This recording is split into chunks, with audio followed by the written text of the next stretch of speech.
வணக்கம். இன்றைக்கு நம்ம டாக் வித் முத்தலிஃபில் விவாதிக்க இருப்பது பல்வேறு அரசியல் சம்பந்தப்பட்ட விஷயங்கள். குறிப்பாக சொல்ல போனால் நேற்று விஜய் அவர்களுடைய பேச்சு, அதை தொடர்ந்து பல்வேறு விமர்சனங்கள், எல்லா கட்சியிலேருந்து விமர்சனம் வந்திருக்கு. நயனா நாயகன் அவர்கள் விமர்சனம் பண்ணியிருக்காரு, அதிமுக விமர்சனம் வந்திருக்கு. அது மட்டும் இல்லாமல் திமுக சார்பாகவும் அதிமுக சார்பாகவும் இன்னைக்கு அண்ணா அவர்களுடைய நினைவு தினத்தை கொண்டாடிட்டு இருக்காங்க. இந்த மாதிரி பல்வேறு விஷயங்கள் இருக்கு. இதை பற்றி பேச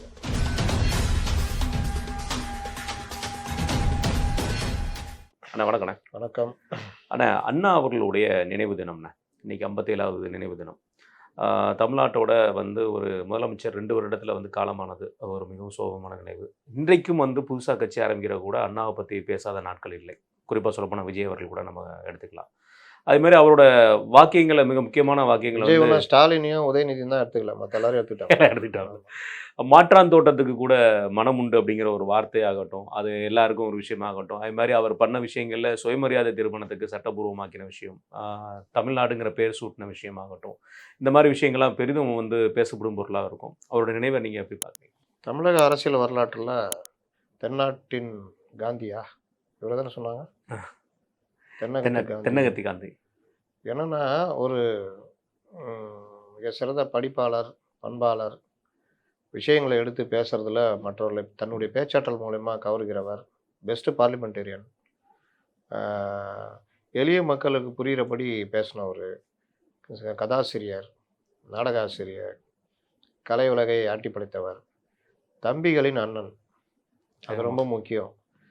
அண்ணாவுடைய அந்த பண்புகள் அது அவருடைய மறைவில் வெளிப்பட்டது. அது ஒரு கின்னஸ் ரெக்கார்டாக ரொம்ப வருஷங்கள் இருந்தது. 40 லட்சமா 45 லட்சம் பேர் சென்னையில் குவிஞ்சது. வரும்பொழுதே பலர் அடிபட்டு போனது, நூற்றுக்கணக்கான பேர் உயிரிழந்த இதெல்லாம். ரயிலில் வரும்பொழுது அந்த இரும்பு கிராதியில் அடிபட்டு இறந்து போனவங்க, அந்த மாதிரி பலர் இது 3 நாள் சென்னையே ஸ்தம்பிச்சு போச்சு. எங்கள் அம்மாலாம் சொல்லுவாங்க, பெரிய அளவில் ஸ்தம்பிச்சு போனது அப்படின்னு.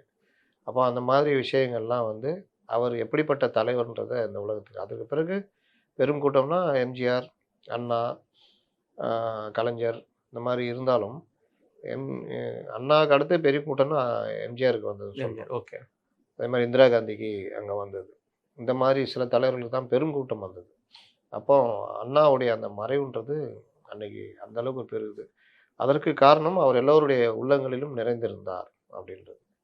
அரசியல் ரீதியாக அண்ணாவை பார்த்தீர்கள் என்றால், தமிழ்நாட்டில் கேரளா, ஆந்திரா எல்லாம் சேர்ந்து இருந்தப்போ, சென்னை மாகாணமாக பல பகுதிகள் இருந்த பொழுது கம்யூனிஸ்டுகள் இங்கே பெரிய அளவில் இருந்தாங்க. இடதுசாரி கருத்துக்கள் பெரிய அளவில் இருந்தது. அண்ணா ஒரு பெரியாருக்கு உதவியாக குடியரசு நாளிதழில் அவர் சேரும் பொழுது அப்படி தான் அவருடைய பயணம் ஆரம்பிக்குது அரசியலில். அப்போ அங்கேருந்து அண்ணா பெரியாருடைய சிறிய தம்பியாக அவர் பல விஷயங்களை பண்ணிட்டு இருந்த பொழுது, பெரியாருடைய கொள்கைகள், அந்த இயக்கங்கள் இப்படியே இருந்தால் நல்லா இருக்காது, ஆட்சி அதிகாரத்துக்கு வரணும் அப்படின்றதுக்காக தான் திமுகவை அண்ணா உருவாக்கினார். கண்ணீர் துளிகள் அதெல்லாம் அரசியலில் பண்புக்கு எடுத்துக்காட்டாக இருந்தவர் அண்ணான்னு சொல்லலாம். ஏன்னா பெரியாரோட முரண்பட்ட போதும், ராஜாஜியோட முரண்பட்ட போதும், பலரோடு முரண்பட்ட பொழுதும் அவர்களை விமர்சிப்பதில் அண்ணாவுடைய தம்பிகள் கண்டபடி பேசினாலும் அண்ணா அந்த மாதிரி விஷயங்களை கையில் எடுத்தவர் இல்லை. இந்த சென்னை மாகாணம் பிரிஞ்சு மொழிவாரி மாகாணங்கள் அமைந்த பிறகு திமுக தேர்தலில் போட்டியிடுகிறார்கள். 57 தான் முதல் தேர்தல் நிற்கிறாங்க.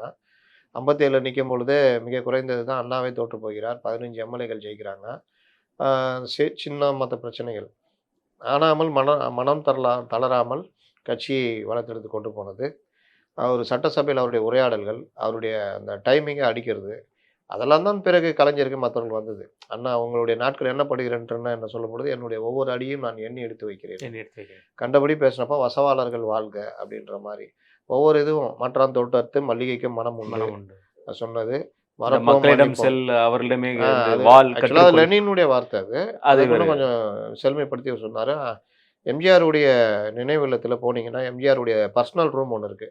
அந்த ரூம்ல ஃப்ரேம் போடப்பட்டு இந்த வார்த்தை எம்ஜிஆர் வச்சிருக்காரு.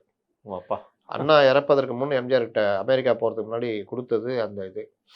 அதை எம்ஜிஆர் ஃப்ரேம் போட்டு அவருடைய அறையில் வச்சுருந்தாரு. அவர் இது காமிச்சார். அவருடைய பேரன் குமார் ராஜேந்திரன் இந்த ஃபோட்டோவை பாருங்கன்னு சொல்லிட்டு காமிச்சார். இது அண்ணா கொடுத்தது. எம்ஜிஆர் ஆட்சி நடத்தும் முழுவதுமே இந்த ஃபோட்டோவை அவருடைய அறையில் வச்சுருந்தார், அவருடைய கட்சி அலுவலகம் அங்கே இருந்த பொழுது. அப்போது அந்த மாதிரி மக்களிடம் செல், மக்களிடம் கற்றுக்கொள், மக்களுக்கு கற்றுக்கொள், மக்களுக்கு கற்றுக் கொடு, இந்த மாதிரி விஷயங்கள்லாம் மக்களோட இருன்னு இன்னைக்கு ஒருத்தர் சொல்லி திரிகிறாரு. மக்களோட செல், மக்களிடம் செல், மக்களிடம் கற்றுக் கொடுன்னு. யார சொல்றீங்கன்னா, உங்கள தான். உங்களா? அப்ப நீங்க உள்ளேயே இருப்பேன். பனையூர விட்டு வெளியே வரமாட்டேன் அப்படின்னு. ஆனால் அண்ணாவை இழுத்து வச்சுக்கிட்டு, யாரையெல்லாம் பயன்படுத்தினால் வாடகைக்கு எடுத்தால் எல்லாரையுமே. எல்லாரையும் வாடகைக்கு எடுத்துட்டாங்க. இன்னும் கொஞ்சம் பேர் தான் பாக்கி இருக்காங்க. எடப்பாடி பழனிசாமி, அங்க ஸ்டாலின். இவங்க இல்ல 2 அதுக்கு பேரும் இன்னும் பெர்மிஷன் கொடுத்தா வாடகை கூட எடுக்கல. பண்ணிடுவாருன்னு நினைக்கிறேன் அடுத்த கொடுத்தா முறை. அவங்களே வாடகைக்கு எடுத்துருவாப்புல. மத்தியிலயும் யாரையும் இன்னும் வாடகைக்கு எடுக்கல. இந்த அது மாதிரி எம்பி தான் எலெக்ஷன்ல இவங்களுடைய தானே பண்ண முடியும். நிலைமை போய்க்கிட்டு இருக்குது. அப்போ அந்த மாதிரி ஒரு அவருடைய அந்த ஸ்லோகன்ஸ் அண்ணாவுடைய இது. தம்பிக்கு கடிதம் அவர் தான் ஆரம்பிச்சாரு. கலைஞர் அத தொடர்ந்தாருன்னு வச்சுக்கங்களேன். அதனால அந்த மாதிரி விஷயங்கள்லயும் அண்ணா வந்தது. குறிப்பாக சொல்ல வேண்டுமென்றால், பெரியார் வந்து அவர் பாணியில சொன்னா, அவருடைய கொள்கைகளை நடைமுறைப்படுத்துவதற்கு ஒரு அரசாக தேவைப்பட்டது. அதை கொண்டு வரதற்கு அண்ணா இறங்கினார் அப்படின்னு சொல்லலாம். அவருடைய பாராளுமன்றத்தில அவருடைய பேச்சுகள் இன்றைக்கும் இருக்கிறது. மிக சிறந்த பேச்சாளர்ன்னு பேர் வாங்கினவரு. பாராளுமன்றத்தில அவர் இருந்தா அவர சுற்றி இளைஞர் கூட்டம் இருக்குமா. ஓ! அந்த அளவுக்கு சப்ஜெக்ட் நாலேட்ஜ். நாலேட்ஜ். இவரு ஒரு 5 அடி கூட இல்ல. இவரு என்ன பேசப் போறாருன்ற மாரி பார்த்தவர்களை பேச்ச ஆரம்பிச்ச உடனே எல்லோரையும் திரும்பி பார்க்க வைத்தது. அப்புறம் எல்லோரும் தேடி வந்து அண்ணாவை கைப்பிடிச்சு அவர்ட்ட பேசுறது, இந்த மாரி விஷயங்கள் இருந்தது. பெரும்பாலான நேரங்கள் லைப்ரரியில் இருப்பார் அப்படின்னு சொல்லுவாங்க. பார்லிமென்ட் லைப்ரரியில. அவ்வளோ சிறந்த படிப்பாளி, சிறந்த எழுத்தாளர். அவருடைய காலத்தில தான் திமுகவுடைய வளர்ச்சி. திமுக உருவாக்குனாரு. அந்த வளர்ச்சின்றது பெரிய வேகம். 15 எம்எல்ஏக்கள், 50 எம்எல்ஏக்கள் இது. இன்னொன்னு அண்ணா கிட்ட சிறப்பு என்னன்னா, அவருடைய அந்த சொல்லாற்றல், பேச்சாற்றல், அவர் கட்சிய வளர்த்து கொண்டு போன விதம், விதம். கலை உலகத்தை சேர்ந்தவர்களை பயன்படுத்தியது. இது எல்லாமே வந்து திமுகவை பாய்ச்சல் வேகத்துக்கு கொண்டு போச்சுன்னு சொல்லலாம். அ ஏன் இத சொல்றேன்னா, இடதுசாரிகள் ஆதிக்கம் கிட்டத்தட்ட தமிழகம் மாரி ஒரு நாலெட்ஜபிள் ஸ்டேட்ல வந்து கேரளா மாதிரி இடதுசாரிகள் இங்க ஆட்சியை பிடித்திருக்க வேண்டியது. பட் அதற்கு பெரிய அளவுக்கு தடையாக இருந்தது. திராவிட இயக்கம் பக்கம் தள்ளிட்டு வந்ததுல அண்ணாவுக்கு பெரும் பங்கு உண்டு. தம்பிமார்களுக்கு உண்டு. அதுல அண்ணா தான் மிக முதன்மை சக்தியாக இருந்தார். அதற்கு பிறகு மொழி போர், தமிழக நலன்கள் காக்கிறதுக்கு காங்கிரஸ் எதிர்த்து, நீங்க காங்கிரஸுக்கு மாற்றான முதல் மாநில கட்சி ஆட்சி அமைத்த சாதனைக்கு உரியவரும் அண்ணா தான். முதல் எதிர்க்கட்சினா நீங்க இஎம்எஸ் நம்பூதிரிப்பாட் சொல்லலாம் கேரளால. கேரளால. பஞ்சாப்லயும் ஒருத்தர் இது பண்ணாரு. ஆனால் ஒரு மாநில கட்சி காங்கிரஸ் ஆட்சியை வீழ்த்தியது. அதே மாரி கேரளால என்னதான் வீழ்த்தினாலும் மாறி மாறி வந்துட்டு இருக்காங்க. பஞ்சாப்ல சொல்ல முடியாது. ஆனா இங்க இதுவரைக்கும் காங்கிரஸ தலையிட விடல. அதுக்கு அடுத்தடுத்து அதுக்கு அண்ணா ஒரு பிரதான காரணமாக இருந்தார் அப்படின்னு சொல்லலாம். கட்சிக்குள்ள 1000 பிரச்சனைகள் இருந்தாலும் எல்லோரையும் பாவிப்பது, எல்லோரையும் அரவணைச்சு செல்வது. அதனால அண்ணா இருக்கிற வரைக்கும் பெரிய அளவுல இதாகல. அவருடைய சறுக்கல்கள்னு பார்த்தீங்கன்னா, அந்த திராவிட நாடு கோரிக்கை கைவிட்டது. இந்த மாரி பல விஷயங்கள் சொல்லலாம். அதுலயும் கட்சியை காப்பாத்தணும், அடுத்த கட்டத்துக்கு கொண்டு போணும்னா, அந்த தடைகள் இருக்குது. தடைய கரெக்ட்டா உணர்ந்து பின்வாங்கிட்டாருன்னு சொல்லலாம். தம்பிகளாக பலரையும் இப்ப என்.எஸ். கிருஷ்ணன்லேருந்து, நீங்க எம்ஜிஆர்லேருந்து, கே.ஆர். ராமசாமிலேருந்து, சிவாஜி கணேசன்லேருந்து பலரையும் அவர் வந்து பயன்படுத்தியிருக்கிறார். சிலர் வெளியே போனாங்க. ஆனாலும் கலை உலகினரை சிறப்பாக பயன்படுத்தியது அண்ணா. அண்ணாவுடைய அந்த மிகப்பெரிய ஒரு இது, "தம்பி நீ கொடுத்த 1,00,000 என் பாக்கெட்ல இருக்கிற மாதிரி. ஆனா உன் முகத்தை காட்டு. தொகுதியில 30,000 வாக்குகள் விழும்" அப்படின்னு எம்ஜிஆருக்கு சொன்ன அந்த இது வந்து பெரிய இது. அதே மாரி ஒரு மரத்தில் கனி பழுத்து காய்த்திருந்தது. அது தன் மடியில் விழாதா என்று பலரும் ஏங்கிக் கொண்டிருந்த போது என் மடியில் விழுந்தது. அதை எடுத்து என் இதயத்துக்கு பக்கத்துல வச்சுக்கிட்டேன். அந்த கனி இதய கனி, அந்த கனி. அப்புறம் இவர் உருட்டினாரு. அண்ணா பத்தி பேசினாலும் அவர் சொல்ல வேணாம், விட்டுறலாம். அப்போ அந்த இதய கனியாக எம்ஜிஆரை அவர் பார்த்தாரு. எம்ஜிஆரை அழகாக பயன்படுத்தி கொண்டார். அதனால அதுதான் ஆட்சி அமைக்கவும் உதவிச்சு. அதற்கு பிறகு அவருடைய புற்றுநோயால் புகையில போடுவாரு. மூக்குப்பொடி யூஸ் பண்ணுவாரு. இது 2மே அவருக்கு தொண்டை புற்றுநோய் இந்த மாரிலாம். முதலமைச்சர் ஆன பிறகுமே அவருக்கு பதவி ஏற்கிற நாள்லயே சிக்கல்லாம் வந்தது. தொண்டை புற்றுநோய் சிகிச்சை எடுத்துட்டு வந்தாரு. அப்போ கூட ஒரு சிகிச்சையில பார்த்தீங்கன்னா, எதிர்க்கட்சிகள்லாம் அவ்வளோ கேட்குறாங்க. "என்ன இவ்வளோ போய் அமெரிக்கால போய் சிகிச்சை எடுத்துக்கலாம். யாரு வீட்டு காசு?" அப்படி இப்படின்னு பேசுறாங்க காங்கிரஸார். "நான் இதுக்கு நாளைக்கு பதில் சொல்றேன்" அப்படின்றாரு அண்ணா. ரைட்டு. மறுநாள் கேட்குறாங்க. "இது எல்லாத்தையும் பண்ணது எனக்கு பின்புறம் அமர்ந்திருக்கிறாரு தம்பி எம்ஜிஆர் தான்" அப்படின்னு. இதை நேத்த சொல்லியிருக்க வேண்டியது, இன்னைக்கு போய் சொல்றீங்க. நேத்து அவர் அவையில் இல்ல. எந்த ஒரு உதவியும் அவரு இருக்கும்போது சொல்லணும். அவரை பெருமைப்படுத்தணும்னு நினைச்சேன். அதனால முழு செலவையும் அவர் தான் ஏற்றுக்கிட்டாரு. இதுல எம்ஜிஆருடைய கொடை உள்ளத்தை பாருங்க. எம்ஜிஆர் அப்போலோல அட்மிட் ஆயிருந்த பொழுதும் முழு செலவையும் எம்ஜிஆர் பார்த்துக்கிட்டாரு. இன்னைக்கு பல தலைவர்கள் தனியார் மருத்துவமனைக்கு போனா மருத்துவமனைக்காரன் அலறான். வர்றான் போகிறான், பில்லு பில்லு போகுது. தர மாட்டேங்கிறானுங்க. அந்த மாதிரி. ஆனால் முழு செலவையும் அரசாங்கம் எடுத்துக்கூடாது. எம்ஜிஆர் வாழ்நாள் முழுவதும் அரசாங்கத்திலேருந்து எதுவுமே வாங்கலை. பைசா வாங்க. கவர்மெண்ட் ஹவுஸில் இல்லை, தன் வீட்டில் தான் வச்சார். கவர்மெண்ட் காரை பயன்படுத்தலை, தன்னுடைய கார். அதுக்காக பெரிய இந்த கார்லாம் பயன்படுத்தலை, சாதாரண அம்பாசிடர், அவருக்கு பிடிச்ச அந்த காரு. மனைவி சொன்ன பொழுது கூட ஒவ்வொரு தடவையும் நினைப்பேன், ஆனால் அந்த காரை பார்க்கும்போது எனக்கு இது என்னோடையே பல இதுக்கு பயன்படுத்துறதுனால நான் வந்து அதை விட்டு பெரிய அடல்ஜி அப்படிதானே, வாஜ்பாய் அவர்களும் அதே மாதிரி தானே. பிரைம் மினிஸ்டரா இருக்கும்போது கூட அவரோட கார் வந்து அவரோட அம்பாசிடர் தான். அப்படியா? அது ரொம்ப அருமையா இருக்கும். அந்த அம்பாசிடர் வந்து இப்பவுமே வந்து அங்க கண்காட்சியில் டெல்லியில பிரதான் மந்திரி சங்கராலயால அதெல்லாம் மக்கள் போய் பார்க்கணும் டெல்லியில. அந்த பிரதான் மந்திரி சங்கராலயாங்கிற ஒரு விஷயத்துல அவ்வளவு பெரிய விஷயங்கள் எல்லாமே அங்க இருக்கும். அதுல இன்னைக்கும் அந்த கார் வந்து இருக்கு. நேற்று கூட பட்ஜெட்டில் நிர்மலா சீதாராமன் பார்த்தீங்கன்னா சாதாரண சுசுகி மாருதியுடைய ஒரு வாகனம், அதில் ஏறி தான் அவங்க பார்லிமெண்ட்டுக்கு போனாங்க. நம்மளுங்க தான் டிஃபரெண்ட்டாக இதுன்னு வச்சுக்கணும். கவர்மெண்ட்டு கிறிஸ்டாவை கூட பயன்படுத்த மாட்டேங்கிறாங்க. கிறிஸ்டாவுக்கு அப்புறம் இன்னொரு மாடல் வந்துச்சு, அந்த மாடல் நல்லா ஹை ஹேண்ட் மாடலு. ஆனால் அது கூட நம்ம ஆளுங்களுக்கு இங்கேருந்து வீட்டுக்கு போகுது 2 கிலோமீட்டர் போகிறது கூட பிடிக்கல. சரி விடுங்க, அது அவங்களுக்கு பிரச்சனை. ஆனால் எளிமையின் உருவமாக வாழ்ந்தவர் அண்ணா அப்படின்றதுக்கு பல உதாரணங்கள் உண்டு. சாதாரண உடைகளை தான் அணிவார். அந்த அந்த உடைகள் கூட கதராடையாக இருக்கணுன்றதுல ரொம்ப உறுதியாக இருந்தார். அதை ஒரு இயக்கமாகவே மாற்றினாங்க. தோழர்கள் துண்டு போர்த்துபவர்கள் கதராடைகளை கொண்டு வரணும் அப்படின்னு. அந்த மாதிரி ஒரு எடுத்துக்காட்டாக இருந்த அண்ணாவுடைய நினைவு நாள். தம்பிகளும் மட்டுமல்ல, நேற்று முளைச்ச தம்பியும் பயன்படுத்துகிற அளவுக்கு இன்றைக்கி அரசியலில் தவிர்க்க முடியாத சக்தியாக அண்ணா அவர்கள் இருக்கிறார். இதை தொடர்ந்து இன்னைக்கு காலையிலே வந்து முதல்வர் அவர்கள் வந்து எக்ஸ் பக்கத்தில் ஒரு பதிவு செஞ்சுட்டாரு. அதாவது அண்ணா அவர்களுடைய பேர்ல தான் இன்றைக்கும் வந்து இருக்கு. அண்ணாங்கிற பேரை கேட்டாலே ஒரு அதிர்வலை. மதுரை பார்க்கு. சரி விடுங்க. அதுக்கப்புறம் வந்து அவர் சொன்னது வந்து இந்த மொழிக்கும் பண்பாட்டுக்கும் எதிராக வந்து யார் வந்து வந்தாலும் சரி, அண்ணாவின் தம்பியாக இருந்து நான் வந்து தடுத்து நிறுத்துவேன், அது என்னோட பொறுப்பு. என்ன மொழி என்ன பண்ணாங்க அது தெரியல. ஆனால் திருடன் வரான் திருடன் எங்கேயா வந்தான்? திருடன் வந்தா விட மாட்டேன். எங்கேயா திருடன் வரானா? திருடன் வந்தான். இதை தொடர்ந்து அண்ணாமலை அவர்கள் இன்னைக்கு ப்ரெஸ் மீட்ல பேசும்போது ஒரு வார்த்தை சொல்லியிருந்தாரு. அண்ணாவோட குழந்தைகள், அண்ணாவோட பேர குழந்தைகள்லாம் எங்க இருக்காங்க திமுக காரங்களுக்கு தெரியுமா? அண்ணாங்கிற ஒரு பசுமாட்டுல ஒட்டிட்டு இருக்கிற ஒரு காகம் தான் திமுக, இன்றைய திமுக அப்படிங்கிற ஒரு வார்த்தையை சொல்லியிருக்காரு. இந்த கடுமையான விமர்சனத்தை எப்படி பாக்குறீங்க? அண்ணான்ற பசுமாட்டில் ஒட்டிக்கிட்டு இருக்கிற காகன்றதை விட அண்ணான்ற பசுமாட்டில் இருக்கிற கடைசி சொட்டு பால் வரையும் குடித்து வளர்ந்தவர்கள் தான் இவர்கள். அந்த பசுமாட்டை பற்றி அப்புறம் கவலைப்படவே இல்லை. அண்ணாவுடைய குடும்பத்துக்கு வளர்ச்சி நிதி இவர்கள் கொடுத்தாங்க. குடும்பத்துக்கு எவ்வளோ பெரிய குடும்பம். ஒரு குடும்பம். ஒரு சாதாரண கவுன்சிலரு, நான் சமீபத்தோடு பேசியிருப்பேன். அந்த கார் பேர்லாம் எனக்கு தெரியாது. அவர் கிறிஸ்டா காரில் வந்தவர். அப்புறம் பார்த்தீங்கன்னா இப்போ லேட்டஸ்ட்டு இந்த ஃப்ரண்ட்டில் ஃபுல்லாகவே பம்பர் இது இருக்கும், ஒரு ஹை எண்ட் மாடல். விஜய் கூட ஒரு பயன்படுத்தியிருப்பார். சரிண்ணா. அந்த காரில் வர அளவுக்கு மக்கள் சேவை செய்து கஷ்டப்பட்டுக்கிட்டு இருக்கிறாங்க. ஆனால் அண்ணாவுடைய குடும்பம், முதல்வராக இருந்த குடும்பம் எப்படிலாம் இதானாங்கன்றது. அந்த பையனுக்கு யாருக்கும் முதல்வர் இது மெடிக்கல் காலேஜ் சீட்டுக்கு அப்போ அவர் கொடுக்க மாட்டேன்ட்டார். ஏதோ கொடுத்தா அந்த மாதிரி பயன்படுத்துகிற மாதிரி ஆகிடும், நீ மெரிட்லேயே வாட்டுற மாதிரி சொன்னதாக சொல்லுவாங்க. இப்போ ஒரு மெடிக்கல் காலேஜே கட்டிடுவாங்க. அதனால் அண்ணாவுடைய இதை தம்பிகள் எல்லாத்துக்கும் பயன்படுத்துகிறாங்க தவிர பெருசாக கண்டுக்கவே இல்லை. ஜெயலலிதா கூட கடைசியில் ஒரு கொடுத்தாங்க, அவங்க ஒரு பெரிய நிதி கொடுத்தாங்க. அண்ணாவுடைய இது ராணி அம்மையார் கடைசி வரைக்கும் அவங்க இங்கே தான் நுங்கம்பாக்கத்தில் தான் இருந்தாங்க. ஓகே. அந்த இது ஒரு இன்னொரு வளர்ப்பு மகன் தற்கொலை செஞ்சுக்கிட்டாருன்னு நினைக்கிறேன். இந்த மாதிரி அண்ணாவுக்கு நேரடி வாரிசு இல்லை மாதிரி.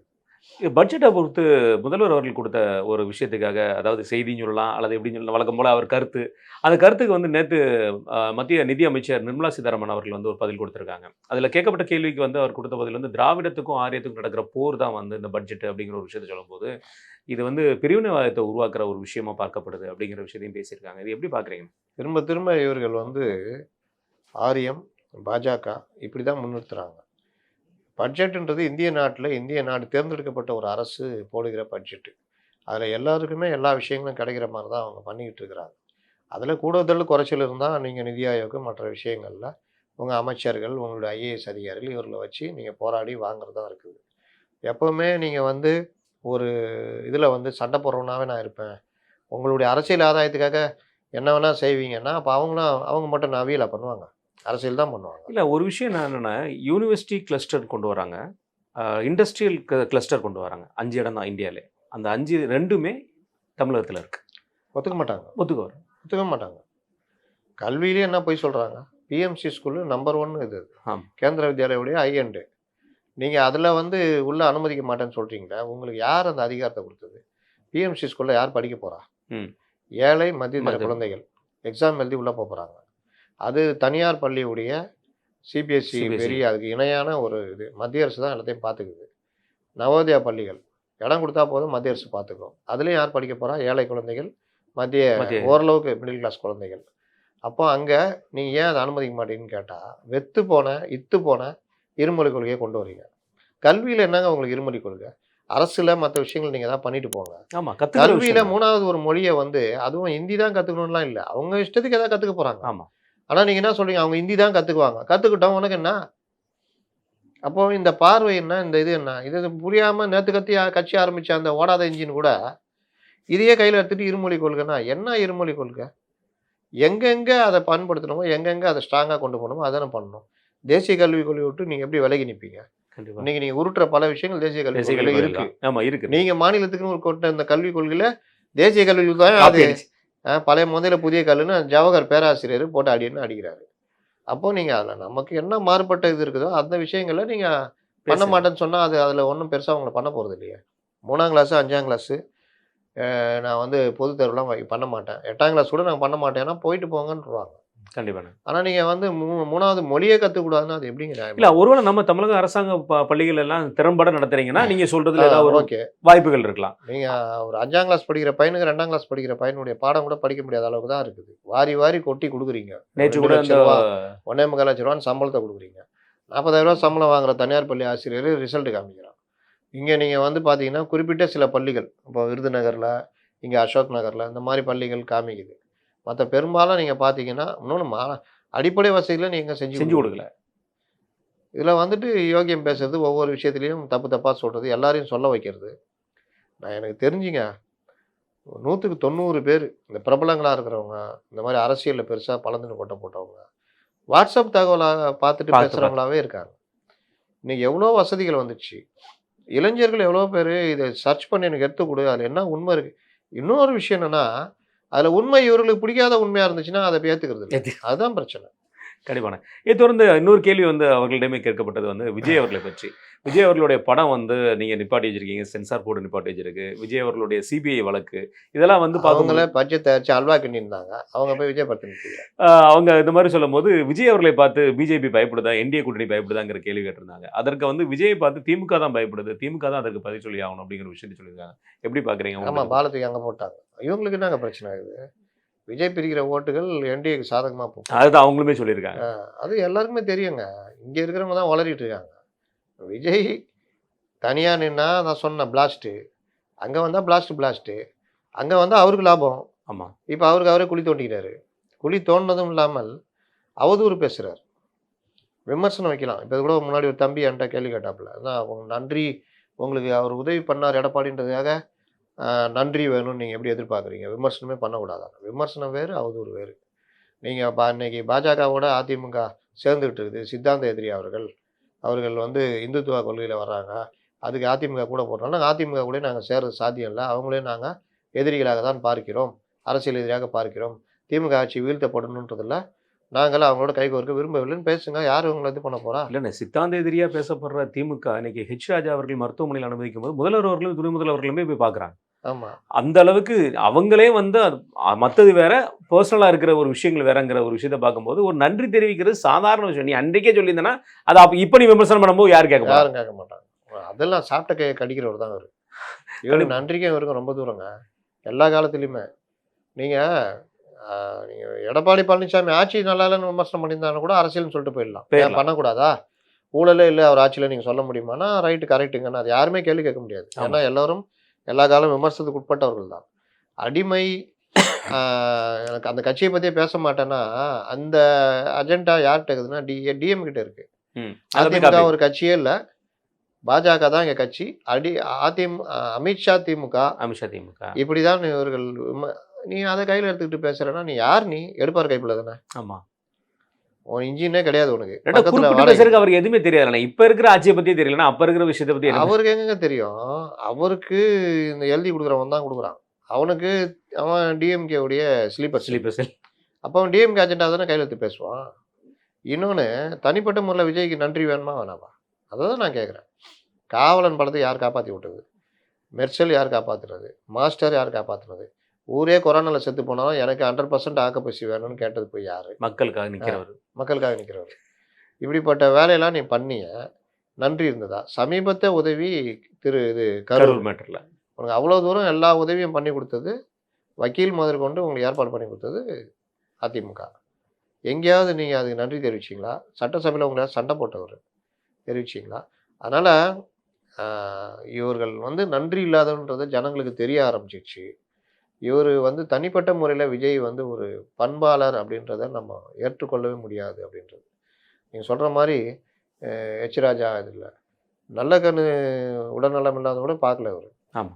யாரு? விஜய். ஐயா ராமதாஸ எல்லாரும் போய் பார்த்தாங்க.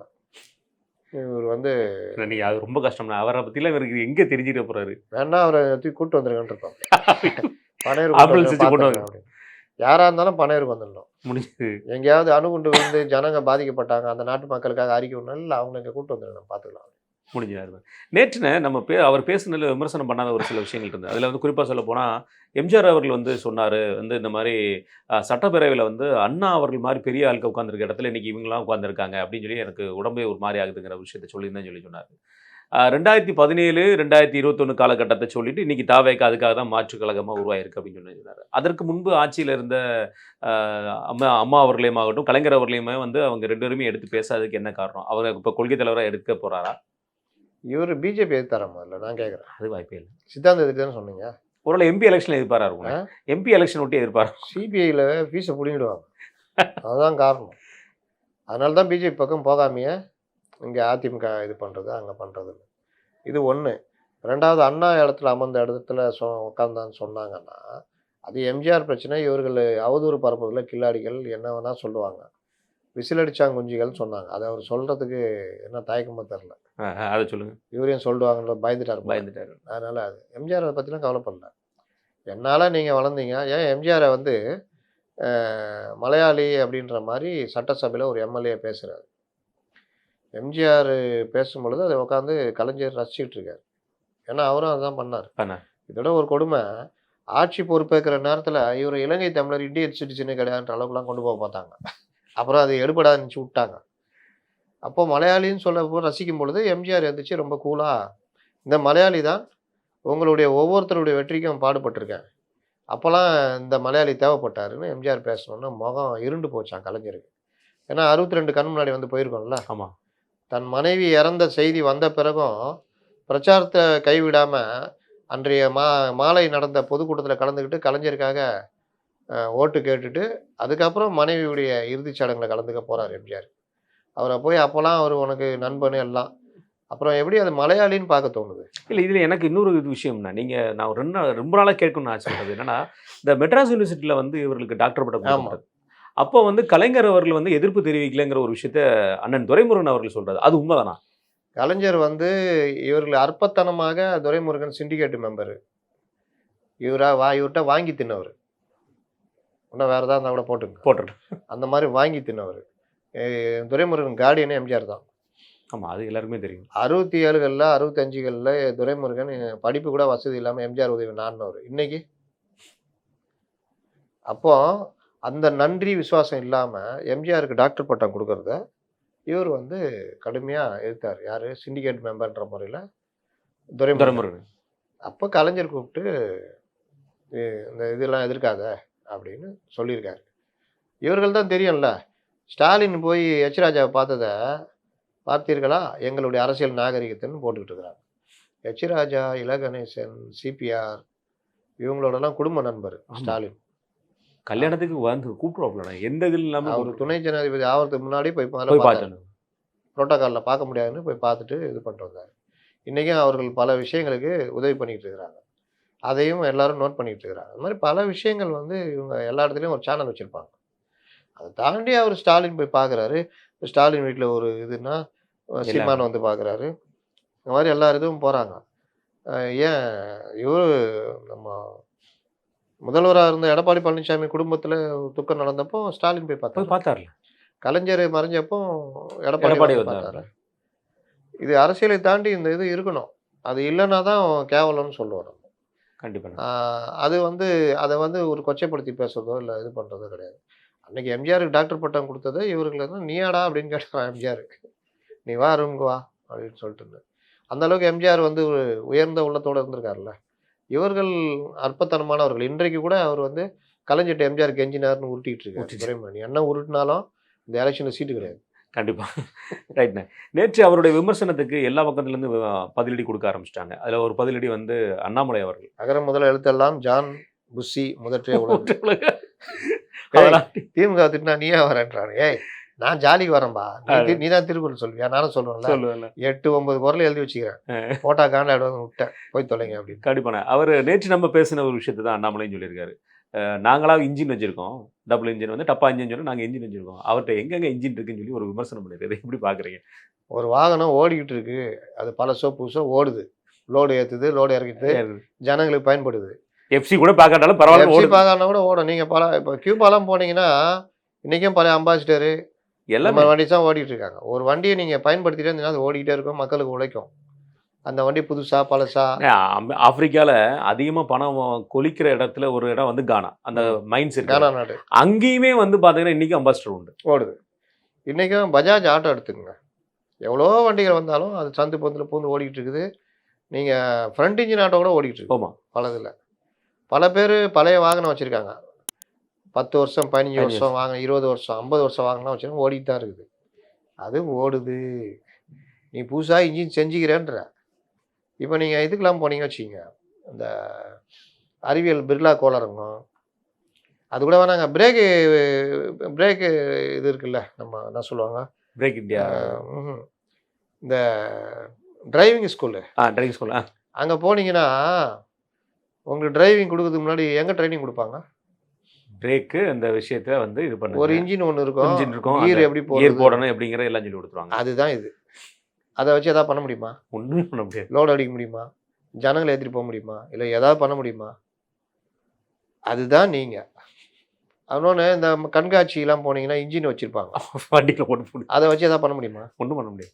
ஸ்டார்ட் கூட பண்ண முடியாது. ஓ. ஏன்னா அது பெயிண்ட் கிட்லாம் அடிச்சு வச்சுருப்பாங்க. அதை ஸ்டார்ட் பண்ணி ஓடாத கண்காட்சிக்கு ஓரமாக இருக்கிற இன்ஜினு. அதை நம்ம நேற்று சொன்னோம். இன்றைக்கி அண்ணாமலை சொல்லிட்டாரு. அந்த இன்ஜினை ஒரு சேஸில் வச்சு அந்த சேஸுக்கு எல்லா கனெக்ஷனும் கொடுத்து 4 டயர் போட்டு அது மேலே பாடி வச்சு எல்லா கனெக்ஷனையும் கொடுத்து எரிபொருள் ஊற்றி ஓட்டினா தான் அது ஓடும். அதை பிரித்து அண்ணாமலை சொல்லிட்டாப்புல. உங்ககிட்ட ஓடாத இன்ஜினை வச்சு நான் முதல்ல எழுதியிருப்பேன். பாடி கட்டாத லாரியில் லோடு ஏற்ற முடியாது. நீங்கள் பாடி கட்டாத லாரி. ஆமாம். லோடு ஏற்ற முடியுமா? வெறும் வெறும் சேஸ். இப்போ அது கூட கிடையாது. டிரைவர் இல்லாத சேஸ்ண்ணே. ஆமாம், அதான் முக்கியம். இப்போ சேஸ் மட்டும் கிடையாது, வெறும் இன்ஜின் தான். இன்ஜின் தான். ஏன்னா இன்ஜின் சொன்னாலும் சொல்கிறேன். நீங்கள் வெறும் இன்ஜினு. இந்த இன்ஜினை வச்சுக்கிட்டு ஒன்றும் பண்ண முடியாது. சேஸ் வேணும், மற்ற விஷயங்கள்லாம் வேணும், பாடி கீடி எல்லாம் வேணும். அப்போ நீங்கள் இதை வச்சுக்கிட்டே இவ்வளோ பேசுகிறீங்களே, இந்த இன்ஜின் வந்து இமயமலையில் ஏறிவிடும், இந்த இன்ஜினை வச்சு நாங்கள் வெளியூருக்கு பயணம் போவோம்னா. இல்லை, கர்நாடகாரம் படத்தில் அவர் செந்தில் சொல்லுவார் பாருங்க, ஒரு டயர் ஓடும் போது என்னன்னே தனித்தவளுங்களா, அது மாதிரி தனி இன்ஜின் போல இருக்கு. தனி இன்ஜின் போடலாம், அந்த மாதிரி தான். அதுதான். இப்போ இதுக்கு தொடர்ந்து பார்த்தீங்கன்னா நம்மளுடைய ஜெயக்குமார் அண்ணன் அவர் இன்னைக்கு வந்து பேசியிருக்காரு. நீங்கள் பிளாக்ல எவ்வளோ வாங்குறீங்க, என்ன வரங்க உங்களுக்கு தெரியுமா? நாங்கள் வந்து எப்பேற்பட்ட கட்சிங்கிறது எல்லாமே இருக்கட்டும், அதாவது ஊழல் கட்சிங்கிற ஒரு விஷயம் சொல்லும்போது நேற்று செல்வராஜனும் சொல்லியிருக்க வார்த்தை, கேஎஸ் செங்கோட்டையன் அவர்கள் முன்னாடி வச்சுட்டு நீங்கள் வார்த்தையை சொல்லலாமா? அம்மா அவர்களுடைய விஷயத்தை பற்றி பேசுகிறீங்க, எங்கள் எம்ஜிஆர் அவர்களை ஏற்றுக்கிறீங்க, இது என்ன மாதிரியான விஷயங்கள் அப்படின்னு சொல்லி பல்வேறு குற்றச்சாட்டுகளை. மலேசியாவில் விழா நடத்தினாரு, அவர் மேலே எவ்வளோ குற்றச்சாட்டுகள், எவ்வளோ பிரச்சனைகள் இருக்குது. கண்டிப்பாக அந்த மாதிரி ஆட்களோட தொடர்பு வச்சுக்கிறீங்க. லாபம் தானே? லாபம் தான், லாப குறிக்கோள். இன்னும் உங்கள் கட்சிக்குள்ளே இருக்கிறத சொல்லலாமா? பலரை சொல்லலாமா? உங்ககிட்ட 1000 விஷயம் வச்சுக்கிட்டு அடுத்தவங்க பேசுகிறீங்க. ஆதவர்ஜுனாவை தான் எல்லாருமே குறிப்பிட்டு சொல்கிறாங்க. எல்லாருமே சொல்லக்கூடிய வார்த்தை ஆதவர்ஜுனா அவருடைய மாமனார் என்ன பண்ணுறாரு, அதெல்லாம் வச்சுட்டு நீங்கள் ஊழலை பற்றி பேசலாமா அப்படிங்கிற ஒரு விஷயத்த சொல்கிறாங்க. இப்போ ஏடிஎம்கேயும் லாட்டரி கம்பெனில இருந்து தேர்தல் அந்த இது கொடுத்தாங்களா, தேர்தல் நிதி, அது பாண்டு. ஆமாம். அதிகமாக வாங்கினது திமுக, காங்கிரஸ், பிஜேபி, கம்யூனிஸ்ட் கட்சிகளை தவிர எல்லாம் வாங்கியிருந்தாங்க. அப்போ அந்த கட்சியில் தான் ஆள் இல்லைன்னு அவங்க குடும்பத்தை சேர்ந்தவங்க. எது கம்யூனிஸ்ட் கட்சியில தான் அவங்க குடும்பத்தை சேர்ந்த ஆள் இல்லை. எல்லா கட்சியிலும் ஆளுக்கு ஒருத்தர் இருக்காங்க. தோட்டத்துக்காரனே அவங்க ஏன் சொல்ற மாதிரி அந்த மாதிரி. அப்போ நீங்கள் அவ்வளோ தூரம் அந்த பாண்டு கொடுத்தது யாரு? இல்லை தொடர்பு இல்லைன்னு சொல்ல முடியுமா? நாளைக்கு நீங்கள் வாங்க மாட்டீங்க பாண்டுன்றது இல்லை, தேர்தல் பாண்டு வாங்க மாட்டீங்க. என்ன உறுதி இருக்கா? அதனால் நீங்கள் பேசுங்க, விமர்சனம் பையங்க. பெரிய யோகியன் அப்படின்றலாம் பேசுகிறீங்கன்னா அது அடுத்து ஜனநாயகன் படம் வரப்போகுது. டிக்கெட்டை அதே விலைக்கு விற்பனதற்கு நான் உத்தரவிட்டிருக்கேன். புஷியோ இல்லை தயாரிப்பாளர் நிர்வாகமோ இல்லை தேட்டர் நிர்வாகமோ ரூபா கூட கூடுதல் விலைக்கு வச்சு விற்கக்கூடாது அப்படின்னு சொல்லுங்க. உண்மையிலேயே நீங்கள் லஞ்சம் வாங்க மாட்டான் அப்படின்னால அது நான் ஒத்துக்கிறேன். கண்டிப்பான. இதை தொடர்ந்து நான் தமிழ்நாட்டில் ஒரு புரட்சி ஒன்று நடந்துட்டு இருக்கு. அது நமக்கு யாருக்குமே தெரியாமல் இருந்துச்சு. நேற்று தான் தெரிஞ்சிருக்கு. அண்ணன் ஓபிஎஸ் அவர்கள் வந்து ஒரு மௌன புரட்சி இருக்கிறாருன்னு சொல்லி அவரே ஓப்பனாக சொல்லியிருக்காரு. ஏன்னா வந்து செய்தியாளர் கேட்டது நீங்கள் தாவைக்கால இணைய போகிறீங்களான்னு. இல்லைப்பா நான் மௌன விரதமாக இருக்கேன்னு சொல்லியிருக்காரு. என்ன பார்க்குறீங்க? இந்த வடிவேல் ஜோக் மாதிரிலாம் இருக்குது. பேச மாட்டீங்களா? இதுவா பேசாதவரான்னு? இல்லை தபதபா அப்படின்வாப்புல. மௌன விரதமா? ஆமாம் அப்படின்வாப்புல. அந்த மாதிரிலாம் இருக்குது. பதில் சொல்ல தெரியாதவர்கள் மனோகரா படத்தில் வர சிவாஜி கணேசன் மாதிரி சங்கிலியில் இழுத்துன்னு போவார்ல, ஆமாம், அந்த மாதிரி தான் போவாங்க. நீங்கள் பார்த்தீங்கன்னா புஷி ஆனந்த், விஜய் ஓடி போயிடுறாரு. வந்தோன்னே அப்படியே கார் அங்கேயே இருக்கணும், அங்கேயே ஏறி ஓடி. நேற்று நிற்காத கூட அதான் காரணமாமே. புஷி கிசிலாம் நின்னாங்கல்ல, அங்கே நிறுத்தி வரவேற்பு கொடுக்கலான்னு. ஆமாம், வரவேற்பு கொடுக்குறதுக்காக என்ன ஏதோ பத்திரிக்கை இருந்தால் நிற்கிறான்னு அடிச்சு தூக்கிட்டு இருக்கிறாப்ல. வண்டியை தூக்குடா மெரிடா அப்படின்ட்டு. அண்ணா நம்ம ஆள் மாதிரி இருக்கிற புஷி வட்ட அதோட கொடுமை என்னன்னா, அவர் கிளம்பி இருக்காரு, சிஎம் கிராசிங்னால வண்டியை நிப்பாட்டி வச்சிருக்காங்க. ஏன்னா அங்க இருந்தெல்லாம் ஓடி போய் பார்க்க, இங்க இருந்து ஓடி போய் பக்கத்துல ஒரு அவ்வளவு பேர் நிக்கிறாங்க. யாருமே அவர் காரையும் சீண்டல, அவரையும் சீண்டல. இதுதான் அவர் நிலைமை. இது தெரிஞ்சுக்கிட்டு வீட்டுக்கு ஒரு ஓட்டு இருக்கு, வீட்டுக்கு ஒரு விஜய் கிளம்பி வரான்னு சொல்றாப்ல. அதெல்லாம் முன்னாடியே சொல்லி வச்சுட்டா அங்க வந்து சீண்டுவாங்க. ரோட் ஷோலாம் அப்படிதானே. இவரு காஞ்சிபுரம் மாநாட்டுக்கு போனாரு பொதுக்குழுக்கு. அன்னைக்கு யாரா வந்தாங்களா கூட? யாருமே வரலையே. அப்ப என்ன அர்த்தம்? இவர்கள் பார்த்து சொன்னா எல்லாரும் கூட்டு வந்துடணும். அதான் சொல்றாங்கல்ல, அந்த மாவட்ட செயலாளர் கூட சென்னை நடந்ததுன்னு சொன்னாங்க. தலைவர் காலைல ஃபோன் பண்ணி சொன்னாரு, பொதுச் செயலாளர் கூட்டு வந்துடும்டான்னாரு. உடனே கூட்டு வந்துட்டோம். ஒரு பைசா செலவு இல்லை, எல்லாம் வந்துட்டோம். இதுதான். அப்போ விஜய் வராரு, எல்லாரும் வாங்கினா வந்துருவாங்க. ஏர்போர்ட்டுக்கு வந்துருங்கடா, அங்கேருந்து ஆர்டின் காட்டினே போகிறாரு. நீங்களும் ஆர்டின் காட்டினே 300 பேர் வந்துடுது. அது பெரிய கூட்டமாக நீங்கள் கூட்டமாக காமிச்சு ரோட் ஷோன் பண்ணுறது. இதுதானே இவர்களுடைய ஒர்க்கு. ஆனால் ஓபிஎஸோட அவர்கள் நிலையை தான் என்ன தானே, அவருக்கு திமுக போகணும்னு ஆசைங்க. அதுக்காக இப்படி சுற்றி நிற்கிறாருங்க. அதுதான் காரணமாக இருக்கும். கண்டிப்பாக மிக நன்றி. உங்கள் நேரத்துக்கு